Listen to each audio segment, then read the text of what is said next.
Ahmedabad, Congress of Management Ahmedabad Alumni Association. To set the ball rolling, Anand sir, over to Yeah, you. thank you, Sheetal. Good evening, ladies and gentlemen. We all warmly invite you to this event called Bright Minds, which has been coined by us, and it is co-organized by IIM-Ahmedabad Vadodara chapter and ISTD. IIM-Ahmedabad chapter is not only meant for IIM-Ahmedabad alumni, but we are a pan IIM chapter over here, trying to rope in all the alumni and get the bright minds together to see how we can do great for each other as well as the city as well as for the society. And this event, our idea is to come out with a non-standard and something unique with the events or a webinar every fortnight, which is the first episode is today, and bring in some curiosity and keenness to know something more and different.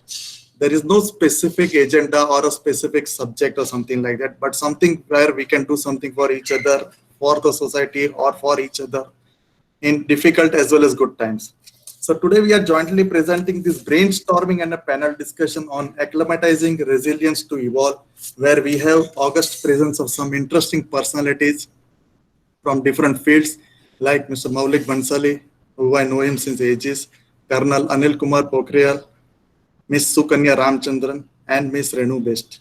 And they and they will be effectively moderated and and something best will be brought out from them by our very own Dr. Sheetal Nair.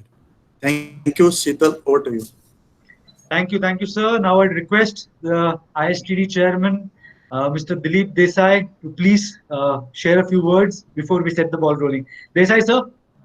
Thank you, Sheetalji. Most of you must be knowing about ISTD, but ISTD as such is a national organization, very active in the field of training and development and having around 40 chapters all over India. Baroda is a small chapter, but even then we have around 225 members and very active as far as different type of activities are concerned.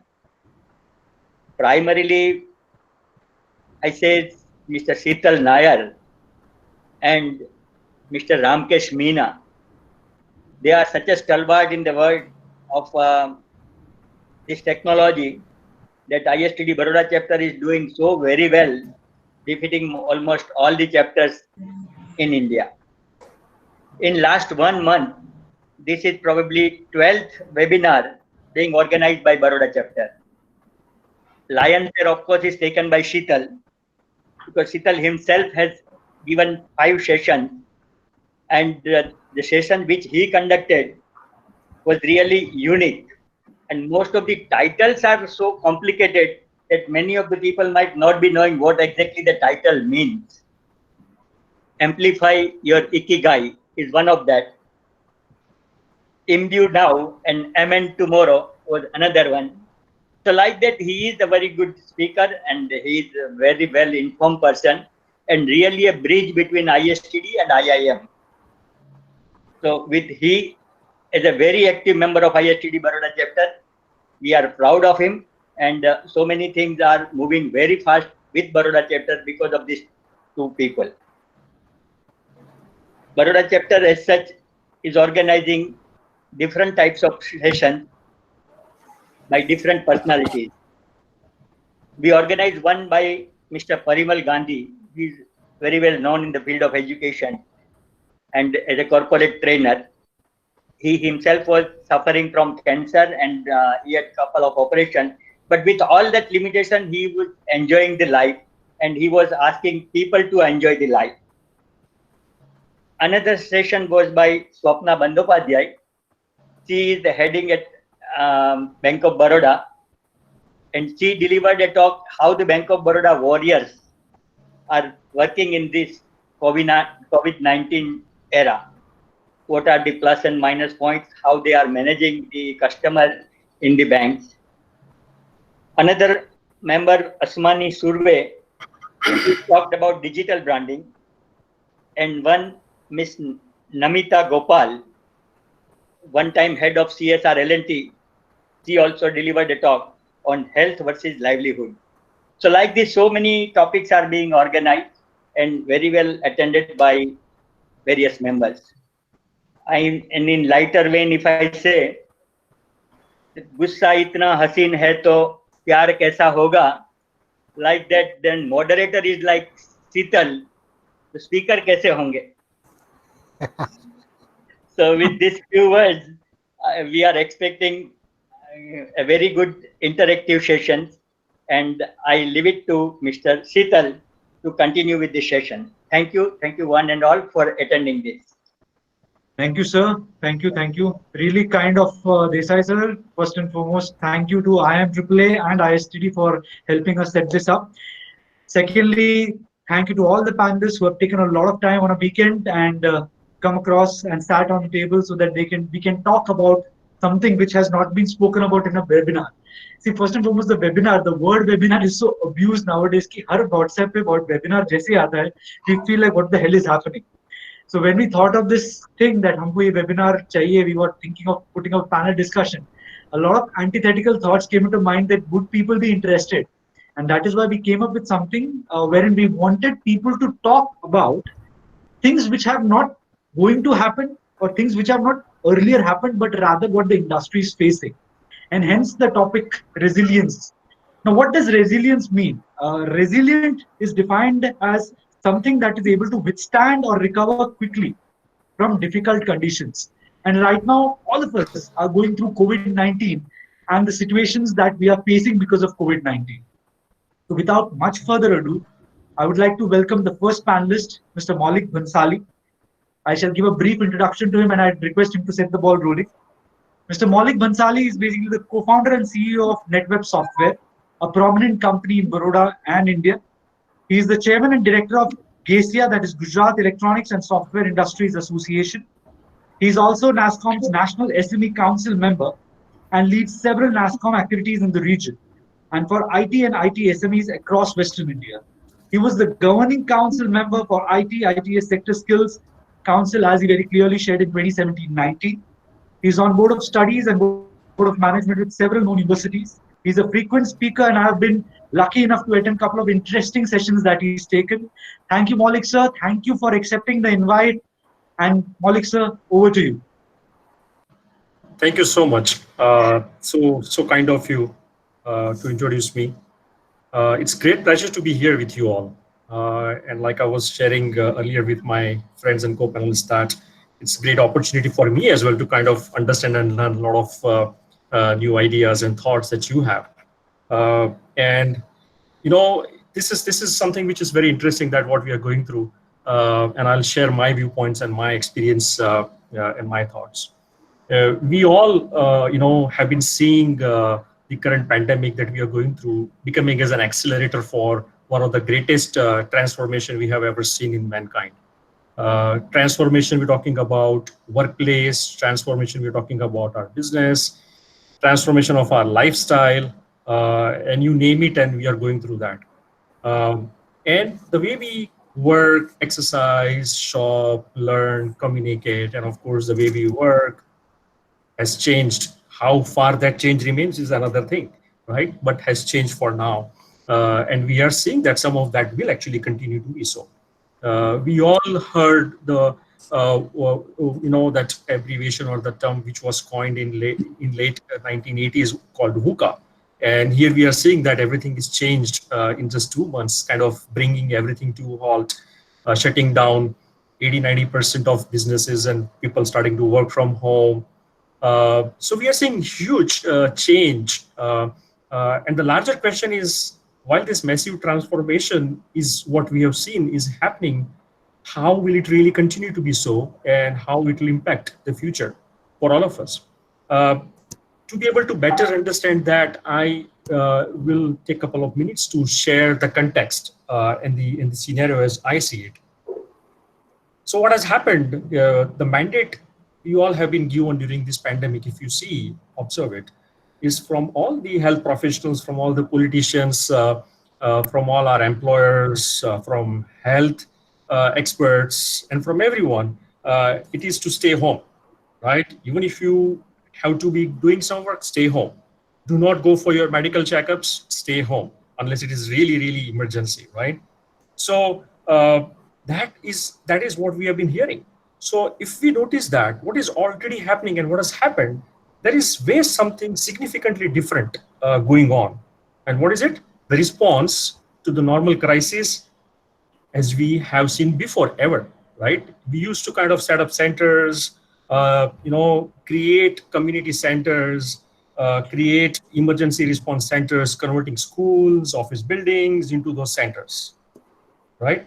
However, in this situation, what we are seeing is way different. The response is way different that we have seen, which is like decentralizing, right? It has never happened like this before. So we're talking about something which is completely opposite that is happening. Centers are closed, the offices were closed, schools were closed, no malls, no theaters, no restaurants, no religious places, discouraging and eliminating every opportunity for people to gather at any single place, right?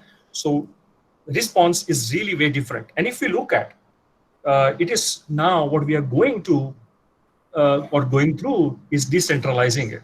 So we are going and we are changing from central systems to distributed systems, right? We are requiring to kind of rewire our brains to reprioritize and prioritize distribution over centralization and the home over institutions, right? So there is a big shift. There is a big shift which is happening from centralized systems to distributed systems. So anything that we do henceforth will have element of that going forward, because that's exactly what we have lived through in last 1.5 months. Okay, and of course I'll share a few more thoughts and a few more ideas. But to start with, I wanted to share this because anything and everything that we do and see that we have gone through is affected by this, changing from centralized to decentralized distributed systems, which means things were happening in silos, things like institutions working in isolation, immobile, batching, accumulation, which is centralized system parameters, and that's how it works if you see it. Moving now to a decentralized way of working, which is, of course, decentralized but connected, distributed, integrated, autonomous, right? Mobile and mobility, and continuity. So what we are changing is to this newer paradigm, and what we have lived through, whether we liked it or not, but we have lived through that, and that is likely to go on in one or the other form in anything and everything that we do. Thank you. These are my initial thoughts, and I would like to kind of share furthermore as we go on. Sharing. Thank you for sharing this thought, sir. Which I will, brainstorm with you later on. But without much further ado, I'd request the second guest that we have to join the panel. That is Colonel Anil Kumar Pokhriyal. I have been lucky enough to say proudly that I have trained under him. Colonel Anil Kumar Pokhriyal is currently the CEO of MEPSC. He is a diverse professional with an experience of 20 plus years across 2 continents in the field of project management, operations management, including supply chain management, peacekeeping operations, and skill development. He's worked with the corporate sector, United Nations, and the Indian Army. He is a highly decorated officer who has demonstrated expertise in managing multi-billion US dollar programs, high-value engineering, and supply chain management operations, leading multidisciplinary teams and diversified organizations. Sir is currently the CEO of Management and Entrepreneurship Professional Skill Council, which is the sector skill council of the management team under NSDC. He was earlier the head of operations with the Construction Skill Development Council of India too. Without much further ado, I would request Colonel Pokhriyal to please take the center stage. Pokhriyal, sir. Thank you. Thank you, Sheetal, for kind words. Actually, I have been fortunate also that you were part of the first course of the training of master trainers, which my council did. And I must praise all of you that Sheetal stood first in that course, and he still continues to be a master trainer for the security sector as well. So thank you, Sheetal. Personally knowing you and getting me onboarded for this first of the Bright Mind series of the webinars, and I'm very happy to be here. And yes, after having worked in the army for 23 years, this last 7 years have been equally very very pleasurable in terms of the diverse experience and changing over from the military to the corporate. It has been really a very enlightening experience so far. After the army, I just switched over to the development sector and came into the skill development sector. And like Sheetal mentioned, so I have raised this management sector skill council and was part of the first of the construction skill development council. So skill development I have been associated for last 7 years. So like Maulik mentioned and like our panelists before we started off, we were just trying to exchange our notes. It's a very very interesting time. Uh, Working from home, working for home, and Maulik added one more thing, working for health. So three of the WFH. The third one I learned today, and the second one I started learning once this lockdown started. That is work from home, for home. So a very interesting time wherein there are a lot of challenges and changes and paradigm shifts have taken place, and the entire world is actually coming to the realities of how to cope up with this COVID-19, which is actually very very transformational. And so even the development sector, the skill development sector is also equally affected. What we are trying to see here is change of mindsets, which is going to be one of the major shifts, which is very much essential and required in these times post COVID, because as of now the entire emphasis of any training or education has been face to face, and now there is going to be a very big shift from face to face to online to coming to reality, introduction of artificial intelligence, virtual reality, augmented reality, all that will come as part of our uh, real day life. So for the skill development sector, the changes are going to be huge because the target population is very very varied. It varies from one segment of illiterate to other in the remotest part of the country, wherein we have infrastructural challenges in terms of network, data, speed, connectivity, even the availability, applicability of the desktops, laptops, or even handheld devices. So in all these challenges, when you have to train a person in skill which is outcome oriented, you have to look for so many you have to overcome so many challenges. So what is needed here is that we adapt to and leverage and accept the technology and leverage it to the betterment of the skill development in the truest sense. Skill them with the practical hands-on knowledge. Try and do it as fast and as equally as if you are doing it on the shop floor or in the laboratories or the workplace environment.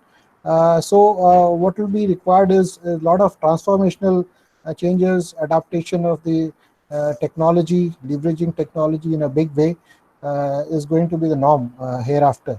And even the Ministry of Skill Development and Entrepreneurship is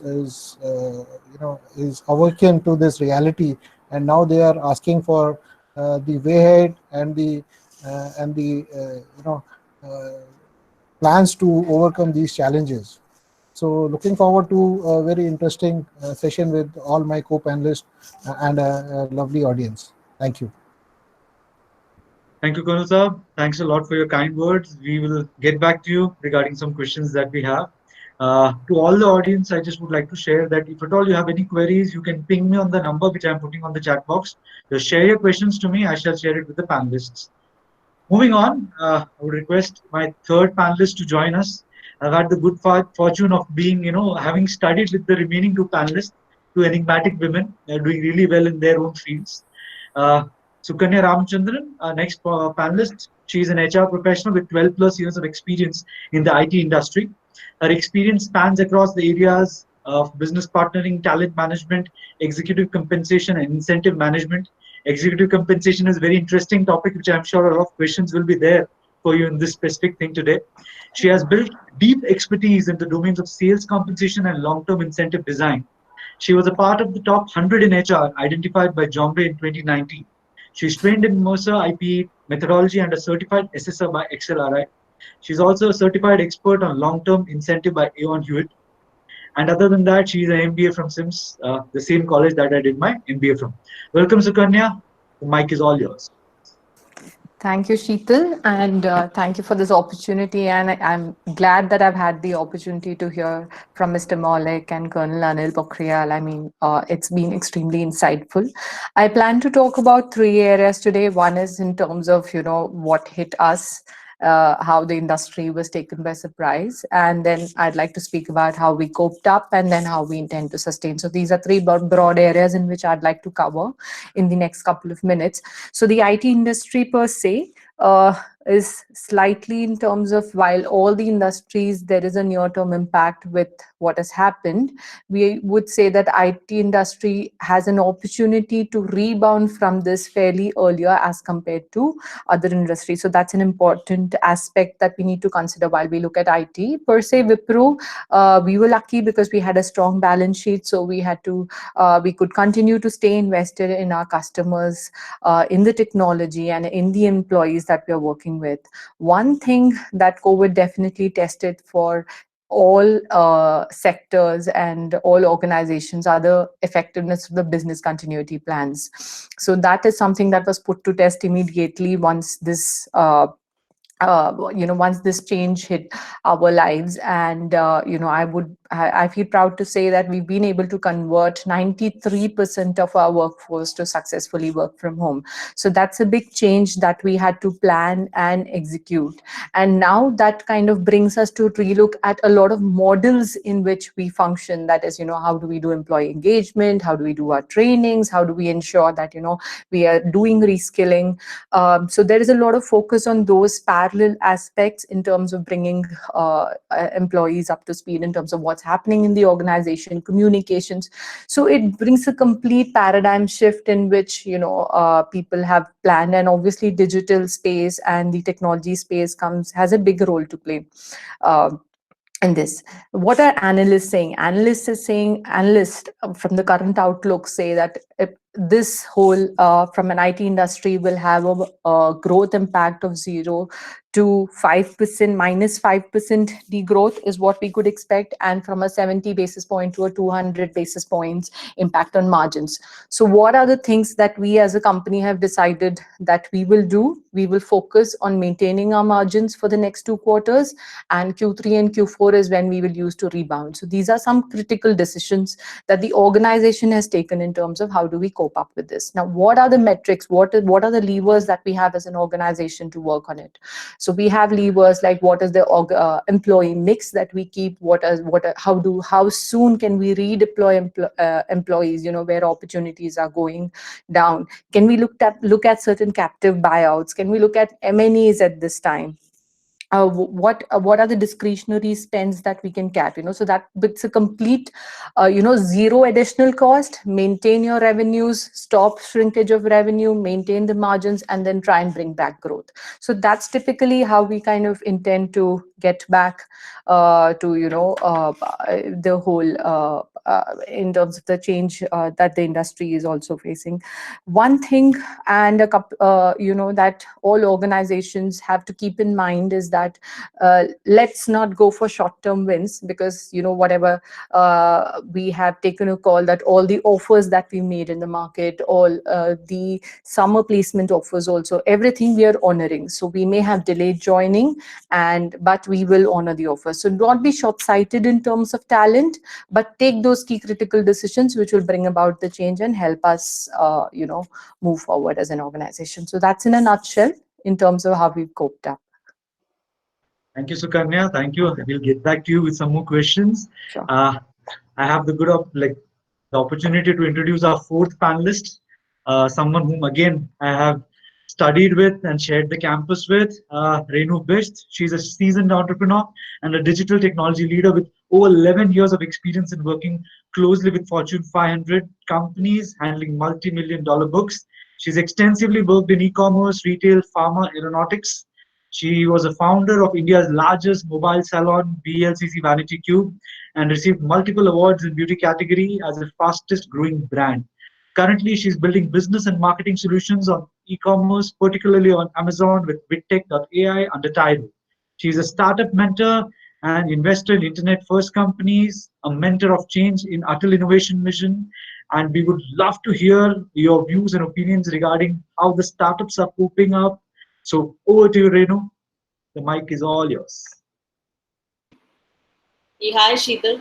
Thank you for the introduction, and happy to have this opportunity to be here on this platform today and sharing my thoughts. And thank you for the previous panelists on sharing some great insights. I've been taking notes of all of it, what has been spoken so far. Because I represent primarily a startup community, so I'm primarily going to talk a lot about that. To start with, coronavirus or COVID, like we say, is a black swan of 2020. This is definitely the toughest leadership test on how to bring back, business back to what it were. And the most important part is nobody knows when the vaccine is going to be here, right? So, time to reimagine is basically the new normal for any business today. And innovation in what you're doing will take us far, in terms of our growth. I'm going to start this with this interesting story. I don't know how many of you, like football, but 1966, when Brazil went to World Cup, and Brazil was, World Cup winner in last two World Cup before 1966. When they went, they were actually thrown out in their first tournament, and then a very famous football star of Brazil, Pele, was very, very disappointed with his performance. He, said that he would never want to return to game. And then something happened in the 4 years post 1966 and 1970, Brazil again won the World Cup. I think we are in a situation like that today, where everyone is struggling in the business we are. There are some businesses which are flourishing, but let me tell you, when you look at the ecosystem today, right? Let's say today the travel industry is hit big time. But then a lot of IT is also dependent on bigger industries like travel and hospitality, where they provide the IT support. The moment you don't have one industry, it directly creates an impact on the other industry like IT. So you may have reduction in salaries, other things. And then obviously, even if grocery as an industry, let's say today, is booming because people are only looking for essential goods, but still you will look that the buying power, because the other industries are impacting, may not be able to purchase in the capacity where they want to purchase today. So when you look at this entire ecosystem, thankfully now we know that every industry is so much connected to each other, that growth of every industry has become very, very important. In the COVID space, last 2.5 months, when you look at what has changed from consumer buying behavior, you would look at, people have started to come online more. People have shopped. A lot of people had shopped before offline. They were more comfortable there. But now with the fear of stepping out and catching COVID, people are going to a new normal, which is, even shopping grocery online, not just in tier 1, but tier 2, tier 3 cities as well. People are getting aware about, how the product is being manufactured or is created. Is there a hygiene being, used while creating or manufacturing of the product? Personal hygiene has become very, very important for people. So if you look at how the pattern has changed, it has become digital first for a lot of people, because you would see the economy would go towards that. And how other businesses are shaping up, especially if I have to talk about startup world. When you look at retailers today, there were a lot of offline retailers who never had an exposure of online, or to go digital. They are now looking at digital in a different way, as a different channel to bring more business, to them. And the reason to do that is the reduced footfalls, which they will see in at least next 2 quarters for sure, where people will not be very, very comfortable stepping out of their home.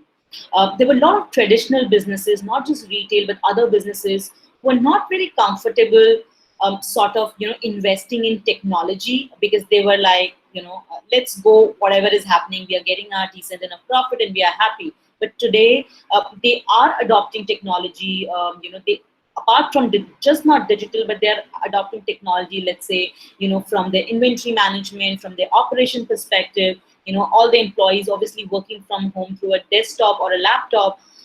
And with that in picture, when you see, startups have, or the companies have started to move in a different direction, which is more digital, which is more technology savvy. Third thing which you would have noticed for sure is a lot of startups, or companies who were doing a different kind of business suddenly actually jumped into either grocery selling or essential selling, like your mask and sanitizers, right? So business have been evolving where they see immediate growth, and how businesses have evolved in couple of steps, if I have to say. Number one, founders, entrepreneurs are looking at immediate 2 to 3 months growth, because survival right now becomes very, very important for businesses. That's number one. Number two, then they look at a 6 and 10 months, purview as to what can be done to then have a sustenance post survival. How can we then slowly able to move, and grow. So there are four things which, businesses are fighting it out today. And when I talk especially about the startup, one is pivoting into a different model. So, when you look at, let's say, McDonald's model in the US, what they've done is they have installed this plexiglass screens at their drive-through windows, so that, when a customer is interacting with someone, at McD and ordering, there is actually a glass screen in between, just to avoid. Similarly, with a lot of trains and planes and buses, they plan to actually introduce these plexiglass screens. So, they were doing a regular stuff, and then they are moving towards, what COVID has actually made them do. When you look at restaurants, again, restaurants are looking at reopening their dining areas, post-pandemic, with lesser, seats or tables, and then again, a format where they can be enough social distancing. So that's one area. And just giving an example as to how businesses has pivoted to, what they were doing, to how they can continue to build what they were building, right? That's number one. Number two, balancing the profit and protection. So today, profit for the business and protection of their customers, their partners and employees come first. We all know that in India, especially, in a lot of unorganized industry, we really don't see, a healthy working conditions for workers today or laborers today, right? Especially in your supply chain side of it.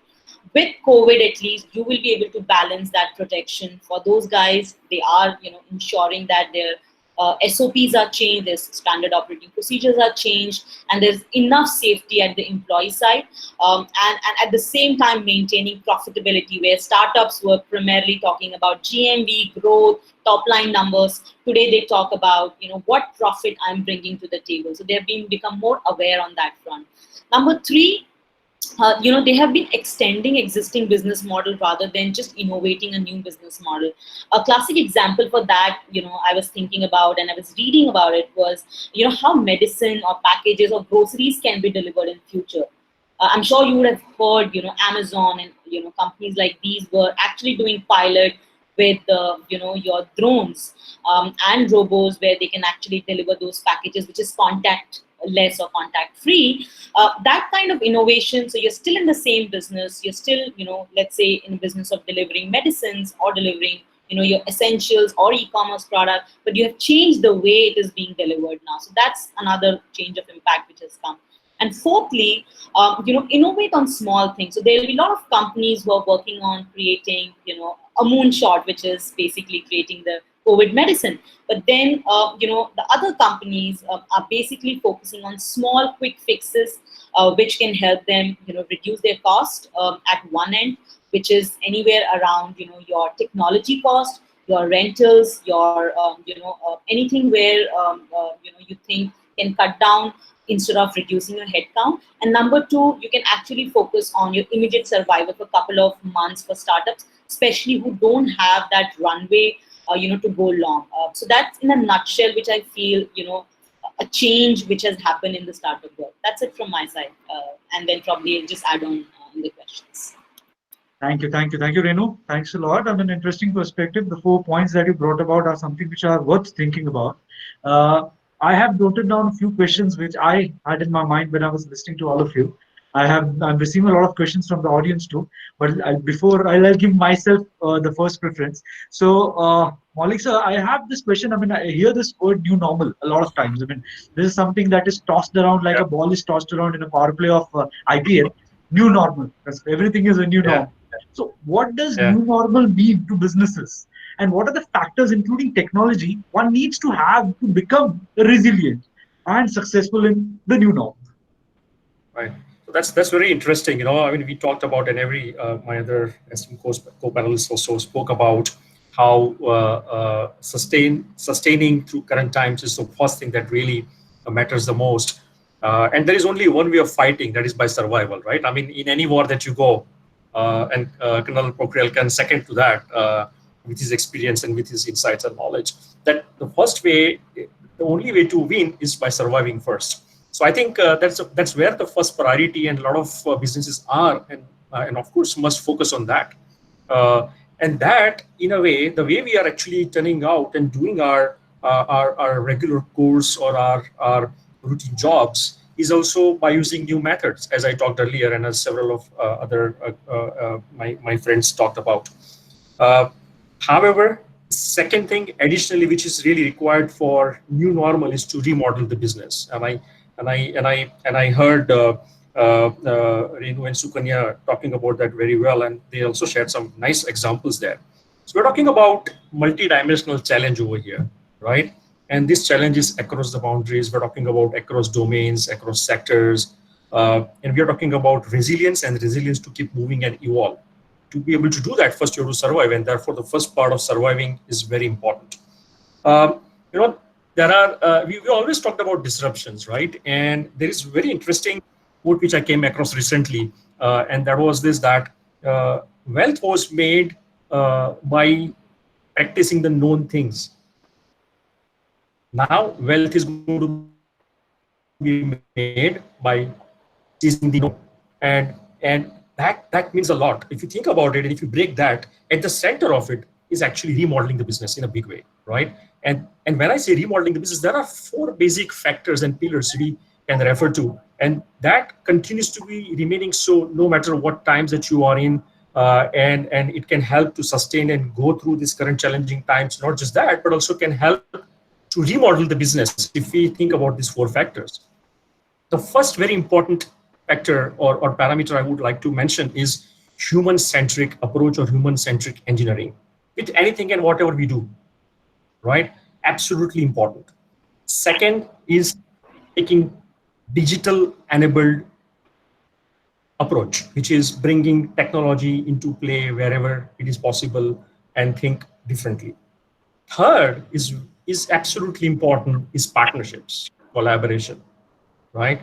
I talked about distributed model. When you are in a distributed system, you have to collaborate, right? You cannot be just on your own and can be surviving. So you have to collaborate.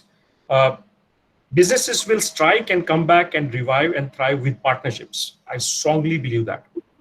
Fourth is repurposing and reimagining your customer experience, which is so important. And that part, at the end of the day, there is a customer and there is a seller. That principle doesn't change forever. It doesn't change. What remains is the customer experience, and repurpose and reimagine that. If we think about these four models and these four parameters, it can not just kind of help us to survive through what we are going through now, but also time and again, as and when needed, if there is any challenge in the future, like the one now, which we had not even foreseen, how can we be better prepared, right? Human-centric engineering, digitally enabling it, right? And many businesses will now really start focusing in that, which they have possibly have not, or they did not for other priorities. Third thing, partnership and cooperation and collaboration. And fourth, repurpose and reimagine the customer experience. Now, what we're talking, basically, we are actually talking about remodeling the business itself here, right? I'll give you a very interesting example. I came across one entrepreneur, one young entrepreneur, and thriving very well with his co-working space. Right, co-working space is one interesting model which has been going through interesting times and good growth as well in last 3 years. But here, gets hit by this pandemic situation, right? And gets worried how to really come back into business and what to really do. And when everyone is working from home, why would anyone really come to work at a co-working space, right? Again, bringing in decentralized models. So this guy, genius, thinks really different. Okay, he starts shifting the people to enable to work from home. So what he starts doing, whatever he was doing at a co-working space, he started selling those packages for home. So for example, your furniture, your typical office setup that you need, which you otherwise have in a co-working space, he started shipping them to the homes. Okay, and not just that, but started leasing them out as a pack of work from home package, which also comes with an internet pack, by the way, right? That's a great way of reimagining the business and business model, right? So that's the shift that we're looking at. Again, I'm referring to my earlier, thought, which we have observed is moving from centralized to distributed systems. We have been seeing people into real estate development and infrastructure development business as well now considering to start making and shaping the homes to work from home, to kind of self-sustain in terms of any convenience that is really required to again start having things available within the premises, within the campuses to be able to go and for people to buy or entertainment or even work from home. Now, every apartment or every home may not have that facility, but how about developing a common, like in a hotel, you would have a business center, right? A business center within your residential area, which is again, of course, designed to be able to maintain and manage social distancing, which is really required. And think about that, remodeling that part. So that's a business shift that we're talking about, remodeling the businesses. However, there is a technology shift also which is happening, right? And we talked and heard about that as well earlier. And believe me, 2020 is a year which has changed the trajectory of e-commerce in a big way, telemedicine in a big way, remote working in a huge way. And we are already seeing pilot programs happening in a very accelerated form with drones, digital payments, contactless payment technologies, voice and video conferencing, collaborative tools, voice-enabled business applications, voice-powered or enabled CRM platforms, sensors, wearable health devices, and so on. Internet of Things, and all these things put together, right, to be able to deliver again and power what we talked earlier or what I referred earlier to kind of move from centralized to distributed systems. So tactically, we are actually learning from this current crisis or challenges. The response that is really required to be given is exact opposite of the normal, which is like to be democratic, to be distributed, and to be home-based or in a distributed form. Our effective response to the crisis is a distributed one. That's what we have noticed, and I think that's a great thing to kind of observe. And many technologies that we talked earlier, which are likely to disrupt the current norms, are the technologies which can actually support that in a distributed form, if we think about it, right? So we talk about remote medicines, we talk about teleconsulting and so on. Digital therapeutics is coming up big way. And we talk about digital therapeutics, it is spreading across virtual online consultation, clinical decision support, continual care of patients, remote patient monitoring, lowering doctors and health cursors work fatigue. So it uses and really covers behavioral data. So data is becoming very important. Demographic data, biochemical parameters, when we talk about telemedicine and we talk about digital therapeutics in general, lifestyle parameters and data, symptoms, moods. You know, how can you look at moods, gestures, facial expressions, a lot of computer vision going in there, a lot of AI and computer vision going in there, mood analysis through your language sentiment analysis through natural language processing, for example, medical adherences, the schedules for medicines and consultations, quality of life, emergency escalations. So I'm sharing this as an overview in terms of how these things are really transforming, and it is already happening. Okay, pandemic situation is acting as a catalyst to actually push it and accelerate it even furthermore, right? Online web learning. I mean, I have a daughter, she's 18 in her first year of college, and I see her learning online through our online campus programs and so on.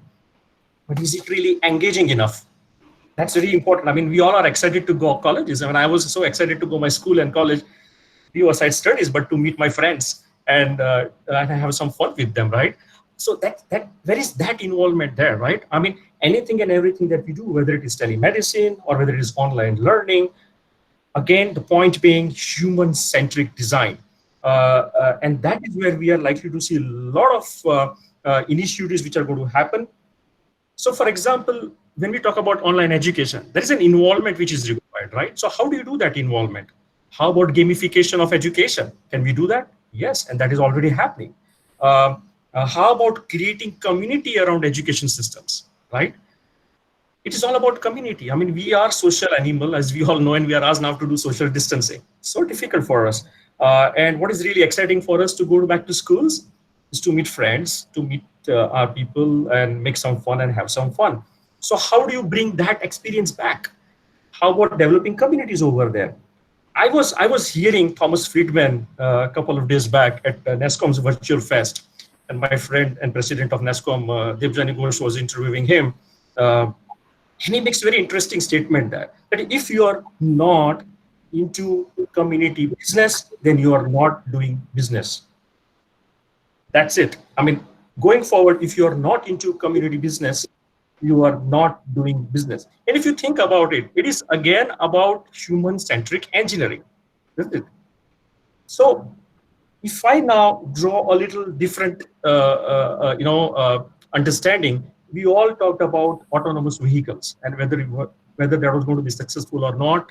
It's a whole different debate that we can really have at some point of time. But if we can draw a parallel from that, we are now seeing autonomous enterprises coming in play, isn't it? So we're talking about various technologies coming into play and now taking us from the general conventional enterprise that we all knew into an autonomous enterprise. Collaborative technologies, communication tools, managing people, employee productivity, managing our projects across the board that we talk about is an opportunity as well as we see this transformation. Inevitable future of the business, in my opinion, is autonomous enterprise and ecosystem. For some, the future is already there, more distributed, more connected world, and greater personal approach as well, right? So these are few interesting, thoughts which I wanted to share. And one thing which came to my understanding was this really great model of remodeling this co-working space to making it work from home business. Interesting, isn't it? That's true. That's true. Absolutely true. Very interesting, actually. I mean, to think like this, that is something that suddenly, because of the volatility that is there in the market, people start thinking so many interesting things. So you're pushed to the wall, and that's the only thing that you can do, climb the wall. As simple as that. Great. Thank you, Maulik sir. Brilliant perspective. I would like to now pick the brain of Colonel Pokhriyal. Now, Colonel sir, what Maulik sir said was a very interesting thing that he said about community business. And if a business is serving a community, it's good, else it's not really a business. That's what Maulik sir really wanted to share. Now, Pokhriyal sir, you have to tell me one thing. Now, you are basically in a very interesting situation wherein your sector is basically heralding two different sectors. You are also handling management sector as well as security sector. Now, two different sectors which are poles apart. Altogether, they have absolutely no similarity. So, what exactly are the challenges that you're facing in terms of skill development post COVID-19? See, I also I belong to two different sectors too, so I can understand that. But how are you managing the show completely? Over to you. Okay, Azab, you muted your audio. You muted your audio. You'll have to unmute yourself. Yeah. Okay. Thank you, sir. Yeah. I didn't realize that, because you are now tuned to so many sessions and webinars. First thing you do is you speak and then you mute yourself. So Yeah, indeed. Yeah, see, Sheetal, it's indeed a big challenge, and like I mentioned in the opening remarks, it's a very very paradigm shift which is actually coming in the entire skill development ecosystem. This ecosystem actually came about in about 9-10 years back, so just been as new as about a decade or so. Here the entire emphasis was on that human connect, having physical centers, mobilizing the candidates, teaching them, training them through the trainers in a face-to-face model, give them hard copies as content and text and slides and CDs, give them the practicals, get them trained and assessed by physical assessors going to the centers, asking them the Viva, taking their theory exams, either on pen and paper based or even on tablets or online systems. Then conducting their placement interviews, conducting job fairs. So the entire value chain has actually now it seems to have been forced into a different zone now, and that zone is now we are quickly adapting to the change, the entire change in terms of from physical to digital actually. In that sense, the challenges are far too many. How do you connect with the candidates? What about the infrastructure which is there? What about the availability of the laptops or the handheld devices?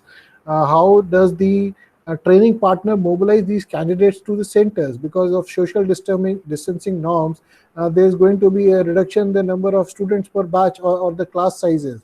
Because previously, in the skill development ecosystem, the one class used to be a maximum of 30 candidates. Now there is a cost of operational and capex which is involved. So all that is actually now forcing the training partners who are for-profit organizations to undergo a change. Couple this with all of that training of trainers has to be done online, it has to be done digital. The trainers who have been previously certified has to be oriented on the online training and how do they do it. So then even the delivery part of it, from the trainers to the trainees in their confines of homes or in limited numbers in few isolated centers. So even ministry is grappling with this challenge, and they are asking us to come with a solution. The assessment bodies, the independent assessors. So how do they go? How do they assess the candidates? They used to be theory and practical is about 60 to 70% component for both the sectors, for management and even security sector. So the challenge there is now the physical movement is not there. How does in a remote proctored model the assessment is being done? Whether it can be done online for all the job roles, for all the sectors. How do you conduct the practicals? And there comes in the requirement of having AR and VR models, wherein you simulate because the all the training equipment has to be there for the assessment. Now, how do you do if a firefighter or a security guard has to douse a fire, and to depict how he does that, he has to have the equipment. Now you can't have these equipment in your homes, or there are no centers. So what do you do? So we are all coming to terms with that, and MEPSC mandated for the management and the security sector has come up with few of the solutions, wherein we are doing in a big way. We have conducted almost about 7 training of trainers sessions, including training of master trainers digitally across India.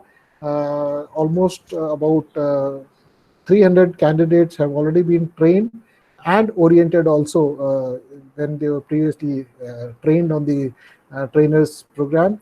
The assessment agencies have come up with the online solutions. Now those solutions are whether video proctored, remotely proctored, and online assessments have been done. The delivery is a bigger challenge. how do you deliver from a trainer to the trainees? But then there, MEPSC was already, we had started one of our project for which we got awarded also by the Scotch Award, was English employability and entrepreneurship model, wherein digitally on a learning management system, we were delivering this program through an instructor-led model in the classrooms. Now, there everything is already pre-packaged. The trainer is just a facilitator. So that program was already on, and it was acknowledged by the Scotch group for the award, because it bring in technology, leveraging technology, wherein the entire uh, learning delivery, even the formative and the summative assessments were conducted on the learning management system. So that we had already brought about a year and a half back, and that really helped us, and we were already upstarted there in the reskilling, upskilling of the candidates.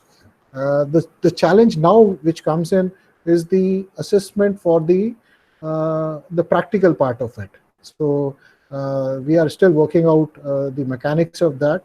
The next challenge could be how to conduct the job placements, and therein, like Mr. Maulik was mentioning, there are people who are coming up with e-job fairs, wherein they will connect the companies and the student for the job placements electronically, digitally. All these things will be done. So, like, every challenge is an opportunity. So we are also trying to come up to the expectation, and trying to redraw our business plan, trying to reduce our losses, and still maintain that human centric approach, wherein without destabilizing or putting things in a too much of disadvantage, we are remodeling our business in the sense that remotely we are able to do it, while we are coming to terms with work from home was actually unheard of in the development sector in skilling. So now that has also become a norm, and that is what we are trying to do, learning from face to face to digitally, and we have had quite a good success there, and look forward to enabling the digital and the technology, leveraging it to go to the remotest part without much turbulence in the entire ecosystem. That is the way we are going about. Thank you. Thank you, Colonel Saab. As a master trainer with MBPC, these are very comforting words and very confident steps that you are taking. Thank you for that, sir. Moving on to Sukanya. Sukanya, you spoke a lot about lockdown impacting Wipro. Wipro is an IT major. A lot of corporates, IT and non-IT, look at Wipro as a brand.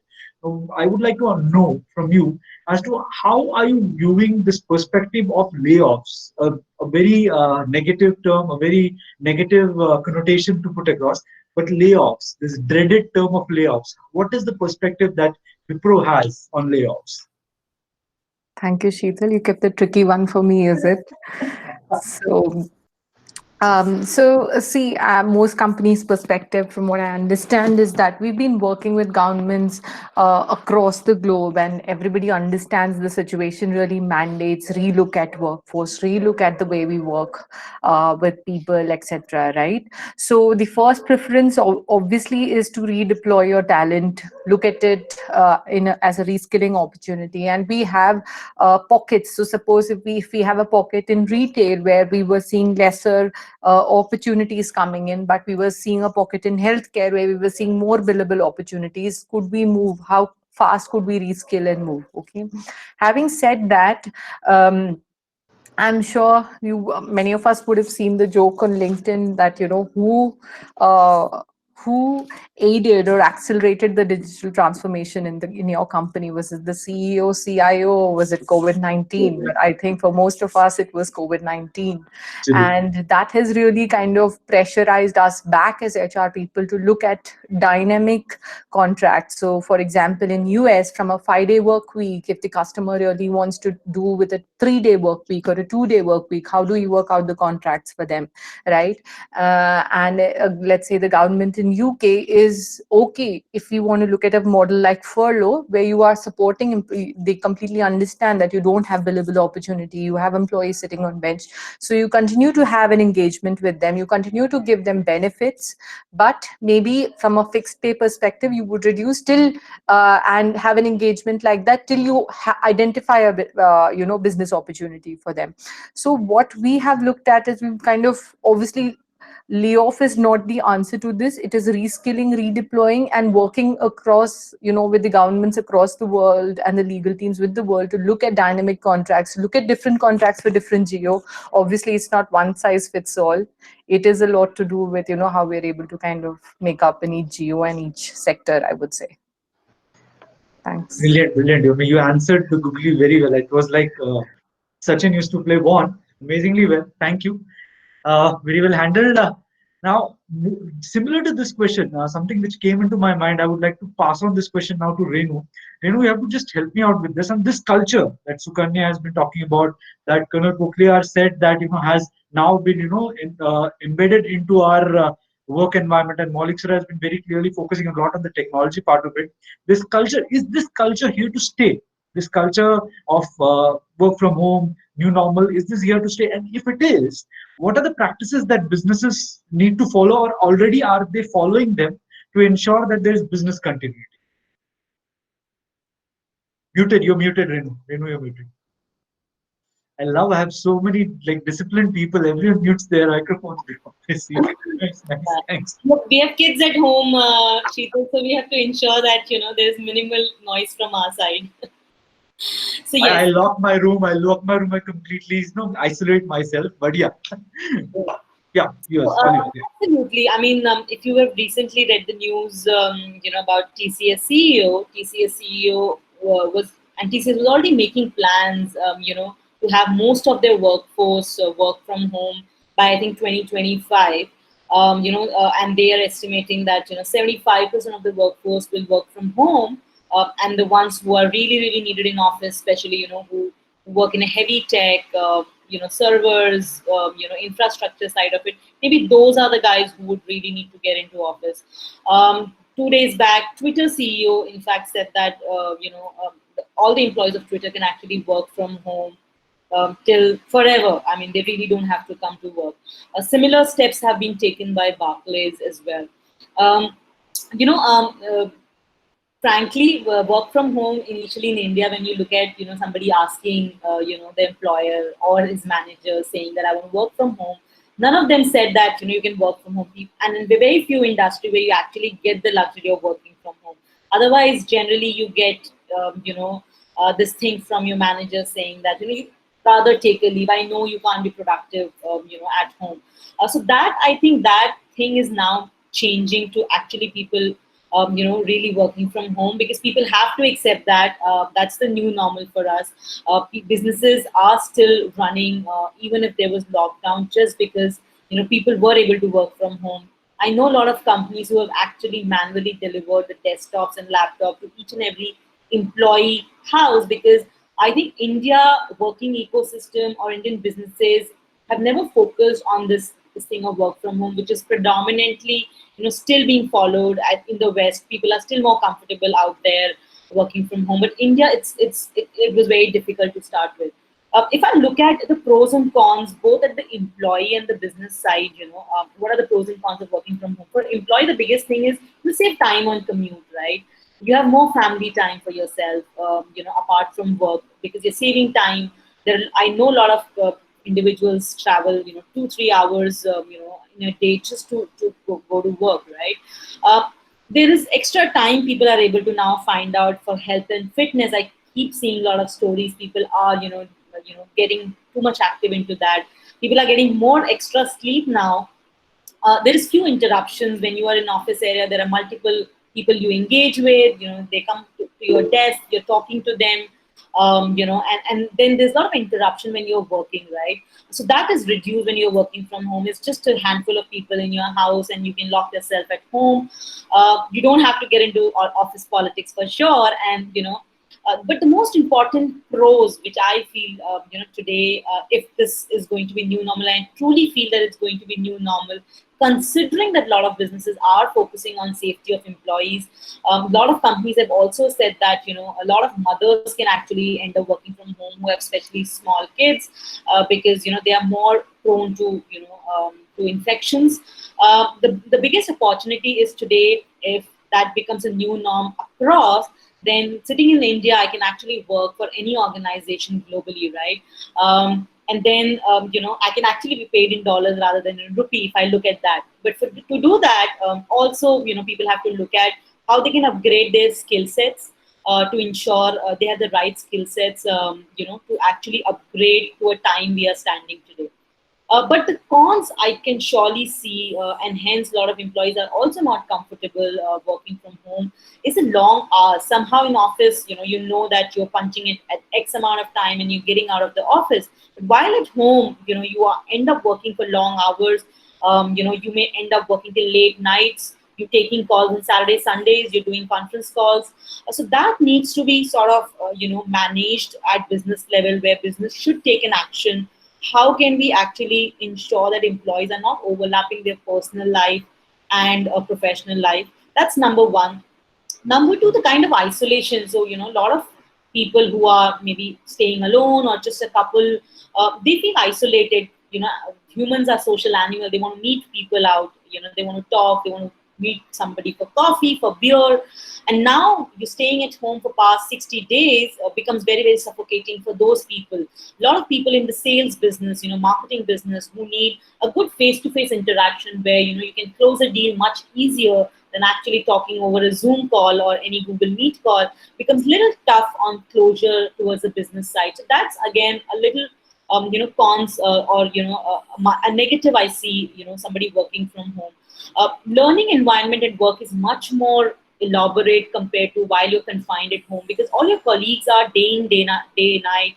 They are on calls, and they hardly get time. You hardly get time to talk to each other, as a colleague, until your company actually plans to have like a group call where you can actually chit chat. But otherwise, the kind of learning when you actually stand over somebody's desk and start talking about, a client, a prospect client, or a business idea or operational challenge, you get that sorted, and there are two more ears listening to you. They give you input, and you sort of, have that learning curve out there. That is going to be a challenge, and organizations need to, really work on how you can bridge that gap there. And when I look at how organizations are actually attacking these problems, so number one, a lot of organizations have come up with something called a curfew, where what they're doing is they're ensuring that employees are actually blocking, the entire calendar, saying curfew, which means they're not supposed to take office calls during that time or during that time of the day, which ensures that, the employee has time for himself, his health, his family, and obviously a fresh mind, a less stressful mind will generate more ideas. So that's number one, which a lot of companies are doing. Number two, companies are also ensuring that they give, mandatory leaves, to people, and, your accrued leave, which you generally, have in the entire year. You start taking that, at least once a month, or give an additional leave, just so that an employee can actually be comfortable, in a work environment at home, and he know that, I can actually relax this particular day with my family. Third, a lot of companies are also, I feel that the biggest advantage, if work from home is going to be new normal, which I feel it will, is going to impact women in business. We see a lot of women dropping out from workforce post their marriage, post their maternity, and I see if businesses will embrace working from home at all levels, then women get enough opportunity back in business. They can work for any client across the world, just sitting at home and ensuring that they're able to support the family. On the business side of it, when you look at it, definitely business will save good amount of money, per seat, on the infrastructure, your tea, coffee, electricity, rentals, etc. So that's going to be a good saving. At the same time, they're also ensuring that the employees are safe at home. Your key resource catching up COVID and not available for work is much bigger danger for you than actually he's staying at home, and actually being more productive than he's at workplace. I have an example of a lot of customer support companies I've been talking to lately. What they have done, they've also observed that most of these agents, who are part of the BPO industry, customer support industry, their productivity has actually increased while they work from home. The number of open tickets on their desktops have reduced because people have nothing to do. And when they get bored, they're like, "Chalo, aaj kaam kar lete. Let's open my laptop and let me just close 2 more tickets," right? But then there has to be organizations has to take a stand that the employees are not overstretching themselves. Hiring employees at multi-city is going to be another, biggest win for organizations today. A lot of time we have a great talent, we can't onboard them because we had this physical location restraint, right? Today, organization can open themselves, embrace that, have the best of the resources, working for the organization and bringing that value on the table. And then on the con side, I think at the business level, what I feel is what businesses really need to look at is how can they ensure the motivation of employees at workplace, what they used to do at workplace in terms of employee engagement. So what companies have started doing is, and I know my company does it, there are a lot of more companies does it, where we have these group calls on, once in 2 weeks, where we just have people coming over a call, a hangout call or a Zoom call, and we just chit chat over a cup of coffee or, a glass of beer, and we just generally talk like how we talk in office, right? Rather than just talking about work. So that kind of engagement, motivation is must. A lot of companies have actually started doing skill training for their employees, yoga training, a lot of health related stuff, etc., which is the need of the hour if they want to continue having their employees work from home. So in a nutshell, if I have to summarize this, companies will still have some percentage of employees coming once or twice a day to work, which I'm sure employees would be happy with. At the same time, companies will get enough time during this entire piece of COVID, where they can actually also spend time, stay safe, work from home even more efficiently. So it's a win-win for both if we can work from home, and if it's going to extend. And I personally feel that most of the companies, at least where there's no dependency on a physical warehouse or an office, especially digital first companies, tech companies, will continue to ensure their people work from home. Thank you, Renu. Thanks a lot. An amazing perspective. I think you have explained in detail exactly what it means. But when you're lucky, man, I mean, like we're in Gujarat, we cannot really have do our work with a glass of beer. Unfortunately, we are in a dry state. But anyhow, now there's a barrage of questions that have come, and I'm going to start off one by one. I mean, this question is for everyone. This question that has been asked by one of the guests, he says that how to have brand loyalty when you have social distancing norms to be observed. I mean, this is for all the panelists. I mean, anyone can pick this question. The question is how to have brand loyalty when you have social distancing norms to be observed. It's a very interesting question. Who would like to answer? So this is Maulik again, and I will reiterate my point earlier that I made. It's all about creating engagement, right? Right. How do you get engagement of your clients or of your partners or of your associates and so on? Again, it's all about community building. So you kind of drive that engagement through community building through. So you're socially disconnected, but not disconnected. Actually, you're socially distancing, but not disconnected. I think that's a key thing.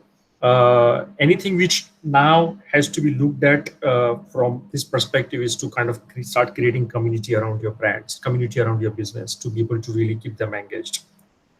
And of course, there are a lot of things that can also happen alongside, which is by creating, I'm sure you all, everyone knows now that there are virtual fests and virtual exhibitions that happen these days, right? And it's a great idea. I mean, I'm not saying it is 100% replacement of being at a conference or being at an exhibition ground somewhere and getting connected people and getting getting to know about you and getting connected with you. But well, if there are times when you have to really think differently, you have to think differently and start putting things into place to be able to really continue and what best you can do. And I think so ideas like community building, creating your referral networks around your brand is also a great idea. There are businesses which I have seen, especially into some interesting brands, and of course, all luxury brands are getting hit these days, unfortunately, with the matters. But then they are creating brand loyalty by going out and doing something different. One thing which is very important, that organizations at times don't have, at times I'm saying, don't have memory, but people do have. And these are the times when actually you can show the character of the brand or show the character of the business, how you really portray your business is something which is very important to your client, to your customers, to your partners, to your people. Involving them into your corporate social responsibility aspects is one way of doing that, right? It's again another one way of building a community around what you're doing. So these are few thoughts I have on that. Hey, Thank you. Sheetal, Thank I you. just want to add 2 points here, and this is actually my favorite topic. So, just quickly, 2 points on the brand loyalty. Brands who have empathy towards a scenario we are in today are going to win, no matter what. For example, if you look at HDFC, how they are campaigning is that they are actually putting out their logos of social distancing, where people can actually stand in a queue rather than actually stand in a bunch, for example. Coke, when you look at the kind of advertisement Coke today is doing, is on their New York high street, they're putting in information about stay home, stay safe. So they're not really pushing their brand right out there in front of customers saying buy me. But what they're doing is they're communicating about precautions. They're talking about COVID, how they can stay safe, and what they are doing for the community. Because for example, I got a call from a Hyundai showroom the other day, and the guy tells me that, ma'am, this is not a sales call. I just want to understand you're keeping safe, and is your car okay? And then he told me there are a couple of things which you can do to actually ensure that, you don't run out of your engine, and, everything is going to be fine when you switch on your car. And then he said, in case your car doesn't switch on whenever you step out, just give me a call. I'm going to help you out there. Now, I may forget, that everything else, but I would definitely remember the empathy which that guy has shown towards me, the way he has done a communication at the brand level. Though I'm not going to buy a car, but I will definitely remember him when I'm going to go to a service center, right? So these are typical things where a brand, is able to tell the customer today that what am I doing in the COVID times, and how I am impacting the entire economy through contribution. And hence you would see a lot of contribution coming from big brand in terms of PM Care or other donations as well. That's one bit. And how are they ensuring that they are keeping their employees safe, they're taking care of their customers, employees, and then the nation. I think these three are the major pillars in terms of the way you communicate today. No matter what you're communicating, you have to be empathetic towards what's happening. Rather a brand coming in just being very loud on your face and selling, let's say, chips packet, a customer is never going to be loyal to them, because they know that people are dying and they're selling on your face just like a food item, right, which is like sexy. So brands need to be very need to look at how they're communicating with people, considering the sentiment around.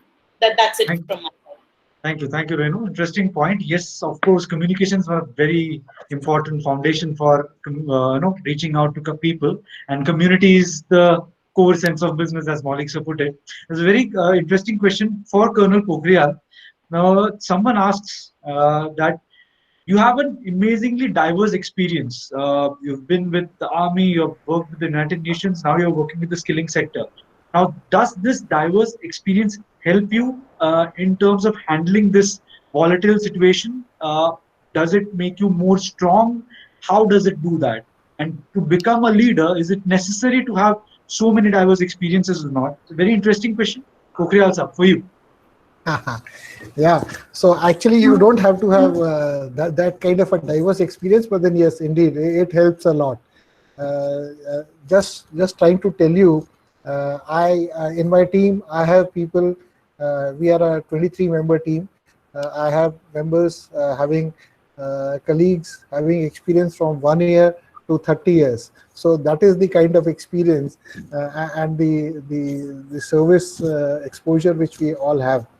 And it indeed helps, because in the army you have been exposed to so many situations in terms of life-threatening situations, VUCA situations, the fog of war, having participated in anti-terrorist operations in Op Vijay, in Op Rhino, in Northeast, in J&K, 3 tenures, having been in live, firing situations against the terrorists.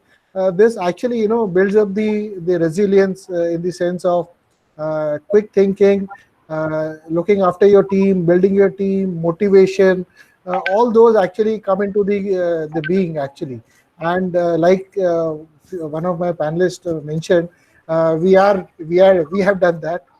I have personally done that. A glass of beer during my call with my team members, and we actually meet very often, maybe twice a week. We do a group call wherein I just we chit chat, make fun of each other. This beard, actually, I have not colored, so we talk about that. We make fun of each other, but then yeah. So we spoke of all that, and it has actually kept up the motivation level very high. Like I said, it was the first time when this kind of a situation is happening, and like Renu mentioned, very nicely. Actually, you see, the mindsets have changed, have to change. We were not having faith on the employees. The employers and the bosses were not ready for anybody accepting work from home. Now they are more than willing. Today, in my team call, I have told my people who all cannot come and need not come.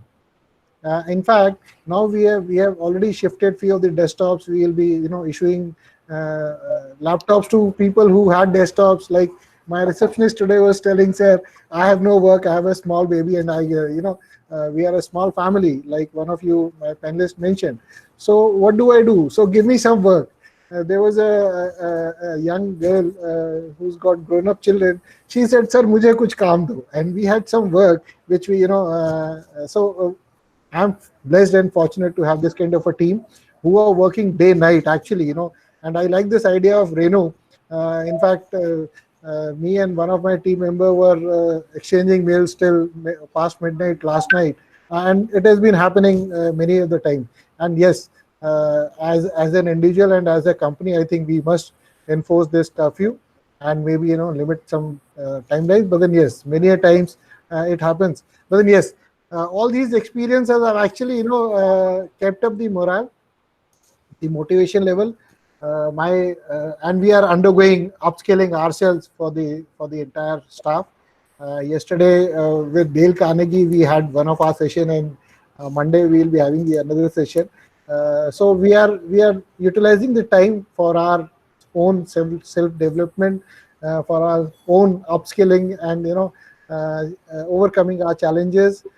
We have a WhatsApp group, so we keep up the motivation level, and people make fun of me or I make fun of them. It's a group leg pulling which goes on. So all these things have actually because we in the army, we have stayed in field, and I've been a part of United Nations in Sudan, wherein it was again a very, very volatile situation, the rebel forces and the government forces fighting, and you are unarmed, only with the blue berets, and you have to control the situation, you have to manage so many things. So you have to keep the balance. You have to have the wits about you. You have to keep the team together. You have to make them productive. You have to make sure the motivation level is high. And yes, you have to accept a few slackness once in a while. If you have given a task or a mail has not been responded to, because mails we are fully functional on the mails. And in that sense, I have a very, very young team, which is very open to the ideas. They are keen to learn. And yes, so in that sense, army officer or a Jawan is called Jawan because he never gets old. What about even with a white beard? So we always remain young, and that's what all my diverse experience has actually helped me in overcoming this situation. But then yes, I'm blessed to have a team which is equally supportive and equally agile and equally adaptable to the situation and the challenges. And I'm telling you, we are, as of now, we'll be meeting our budget for this quarter. But then yes, going forward, I have to again go to the drawing board and get approvals for a revised, budget and all. But then yes, we'll see. We'll cross the bridge when we approach the bridge. Thank you, sir. Thank you. Obviously, I mean, you're always young at heart, sir, and obviously, I hope one day I too become like you. But I'm again, as I said, I'm really jealous of people who can sip on beer while working. We Barodians in Gujarat, we are unable to do that. So there's a question, very interesting one for Sukanya. Sukanya, some listener has just put across this question. I mean, uh, as a woman, does COVID-19 impact you in a different way than it would have a man? I think I'm assuming this comes more from the work at home and the responsibilities at home. And being a mother of two kids, there are obviously, responsibilities No we one would manage. be able to say that you're a mother of two kids, so absolutely fine. No, it's not that. Thank you very much for that. But see, I think it's clearly in terms of the lines for your work and your home have really been blurred, and we've been talking about it for so long that how do you differentiate work and home? And I mean, this situation's completely kind of blurred the lines. So I don't think it's any different for any of us. It's just in terms of how we plan out and take the day and how we kind of uh, execute a lot of things. I would say that we've kind of successfully executed a lot more projects in this phase. This is we've brought in, I mean, most companies have declared their quarter results. All the board meetings were online, and I'm sure that there were men and women equally working to kind of enable all of this. So I don't think it is any different for a woman or a man. It's just in terms of how we plan it out at home and make everybody responsible for tasks that they're supposed to do, including kids. Thank you, Sukanya. Answered with a straight bat again. So yeah, we have, as it is, extraordinarily extended the session. A session which was supposed to end at approximately 7. We are reaching 7:30. I still have a lot of questions, but then one final question I'll just put across, and then we'll call it a day. A short response. There is Mr. Birendra wants to ask this question to Maulik, sir. How are you gonna implement? Is there any technological advantage that is going to be implemented in education industry using artificial intelligence? I think this was very similar to the discussion we had, Maulik sir. Short response. Yeah, I think, yeah. I mean, lot can be done. I think, and again, it's not about just putting one technology to use. It's about what really you do with it. And like I mentioned, is engagement and involvement is the key to what really is required. So whatever really comes to use, you can talk about AI, but there is a lot which is being done using augmented reality and virtual reality as well. A lot is being done using gamification, like I mentioned, right? AI can certainly be used, but more importantly, around data analytics and, of course, to an extent where you really want to kind of possibly at times, how healthcare is using AI in terms of computer vision can also be used in education as well, right? In terms of understanding the moods of the students, the way people want to understand the moods of the patients that they're really consulting to and talking with. So mood analysis, facial expressions, for example, computer vision and AI can do that very well. However, the need is to start with the engagement, and I'll repeat that because I have been seeing that myself with several universities and several online education initiatives. So anything which is really required to engage, to kind of continue to remain in dialogue with the students. How do you kind of keep them engaged by gamification, for example, is something which we should look at. AI is, of course, one of the technologies, but there are many more that really one can look at. Thank you, Maulik sir. I am just gonna put one last question for everyone. Is the talent pool gonna increase because of this situation that we are all facing in? Bhavik Khera has asked this because normally now there are more people at home, and because there are more people at home who are available to work, how will the industry find a place to engage them in the current scenario? This is for all of you. Please answer Yeah, that. since it's related to talent, I'd just like to pick it up in terms of both ways. So, I definitely think that the talent pool is increased. We have also looking at multiple engagement platforms in terms of, in terms of part-time work, in terms of need-based work, in terms of like you would say Renu and others said right now, online people, it's pushed people to do more, on demand grocery, or people who always believed in going to the shop and buying. Right now you have most of it on demand, so even your talent pool becomes on demand. Also all kinds of collaborative models, like models like the top coder models, where you will have multiple people vying in to find out the best solution. I think this is the best outcome that this scenario has given. What I would also like to call out at this time, it also poses a threat in terms of how do we engage with this talent pool, because it is so diversified and it's so spread across. So it also lays emphasis on organizations on how you are engaging with this talent pool with multiple platforms. And I'll just call out 2 3 examples of how we've looked at, we've made these hobby corners, or the work from home areas that people do, so that you're sharing and you're connecting, or fitness challenges in the company for employees, emotional well-being connects, mental well-being connects, so it connects employees also at multiple levels other than work. So it helps us in both ways. I think we've kind of bloomed in both ways in terms of looking at talent and also looking at multiple avenues of engaging with this talent. So that Thank, was my take. thank you. Thank you, Sukanya. Now, this has just suddenly dawned upon me that there are so many questions. People are so much interested to talk to all of you. I would just openly ask you, will you all be keen to do an individual session in the future? All the panelists.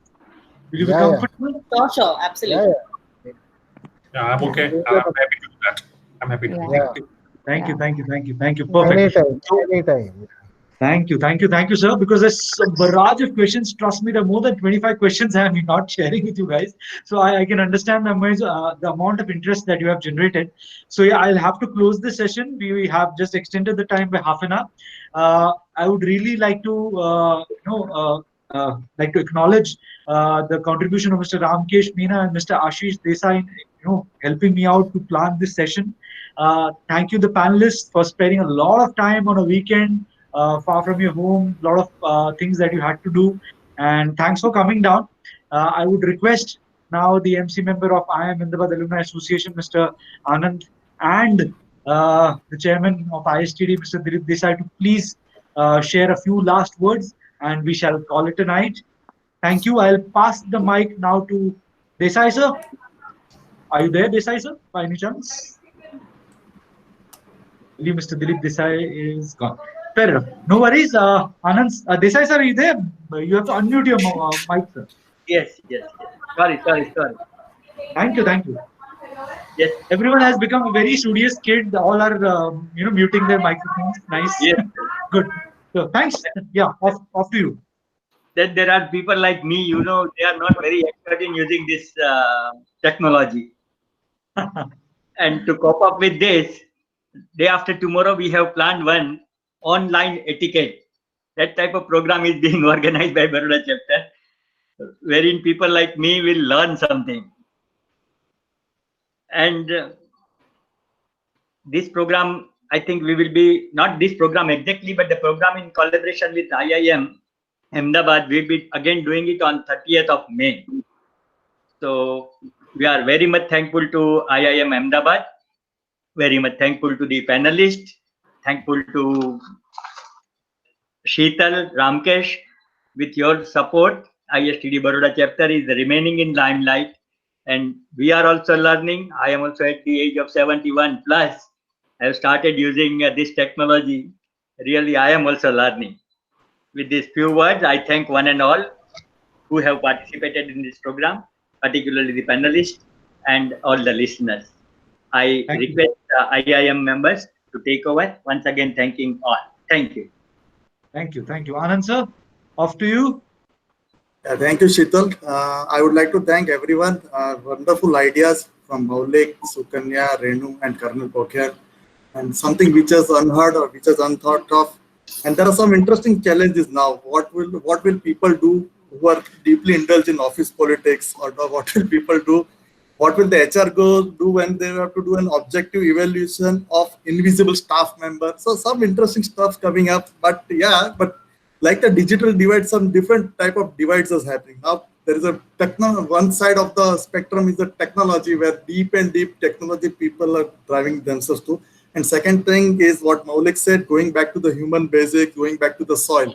So we will have an interesting combination in future. And yeah, I thank everyone for being here. I thank the panelists and Sheetal for everything. One last thing, we are going to have of course, like Sheetal mentioned, we will of course have a independent session for all panelists. But next time we are going to have some interesting speakers like Rumi Ambasta, who is the director brand marketing of Man Company, Umar Vikram Singh, who is the CEO of Capsi, and Sridhar Ramachandran, who is a business head Birka. And that time also, I think we will make sure that we will have a 2-hour session and not tell people to extend beyond the limited time. Thank you very much. Thank you everyone for coming. Thank you everyone. Call it a night. Once again, good night to everyone. Have a happy weekend. Cheers. Thanks for the Thank opportunity. you. Thank you. Bye. Thank you. Have a nice day. Bye-bye. Thank you. Thank you, everyone. Thank you.